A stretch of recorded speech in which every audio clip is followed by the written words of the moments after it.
बिहार के शिक्षा मंत्री ने एक बार फिर से विवादित बयान दिया है और उन्होंने कहा है कि रामचरितमानस जैसा जो भी पुराने ग्रंथ हैं वो नफरत फैलाने वाले ग्रंथ हैं। ऐसे में मोतिहारी के लोगों का क्या राय है, मोतिहारी के लोगों का क्या कहना है, इस संबंध में हम उनसे बात करते हैं।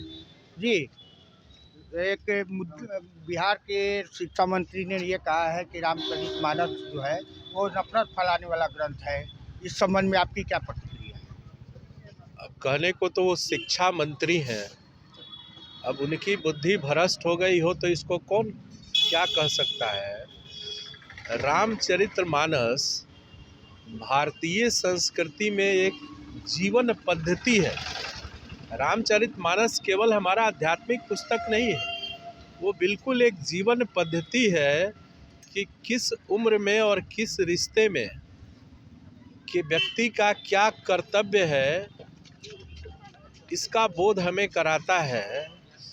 और राजधर्म भी क्या होता है ये भी रामचरितमानस सिखाता है। ये पूर्ण रूप से जो जीवन पद्धति है, इसे अगर उनके समझ में नहीं आ रही है ये बात, तो इसका मतलब कि शिक्षा मंत्री को जी को जैसा संस्कार मिला है वो ऐसा ही बोलेंगे। और हमें तो लगता है कि ये तुष्टीकरण की राजनीति में राष्ट्रीय जनता दल पता नहीं किस स्तर तक गिरेगी, अब इसका तो ऊपरे वाला मालिक है। जी, हमारे साथ कुछ और लोग हैं, युवा वर्ग है। आप बताइए, आप क्या कहना चाहेंगे?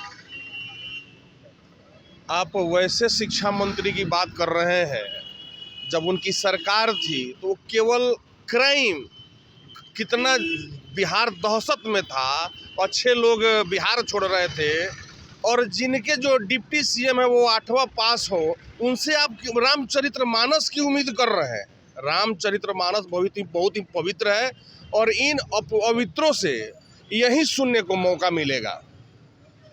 आप बताइए, आपका क्या कहना है? राजद शुरू से ही हिंदुत्व का विरोधी रही है और राम जी के खिलाफ हमेशा उनका बयान आते रहता है, तो उनसे और अपेक्षा नहीं कर सकते हैं। और आरजेडी खुद सरकार नीतीश जी के खिलाफ बोल रही है, तो इसमें क्या और बोला जाए। तो सही बात है। शिक्षा मंत्री ने रामचरितमानस को ये नफरत फैलाने वाला ये ग्रंथ बताया, क्या कहना चाहते हैं? नहीं, ये तो गलत है। हाँ, गलत है, गलत बोल रहे हैं जी। हिंदू धर्म में रामचरितमानस का अच्छा है। हाँ। और ये गलत है। कुछ और लोग हैं हमारे साथ। आप बताइए, आपकी क्या प्रतिक्रिया है? तो बिहार सरकार के शिक्षा मंत्री ने जो बात बोली है, इस तो उनकी कोसी मानसिकता के प्रतीक होता है।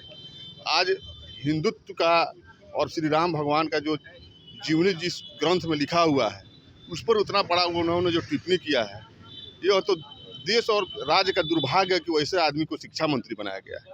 उनको इस्तीफा देना चाहिए, इस्तीफा दे देना चाहिए। क्या नाम हुआ आपका?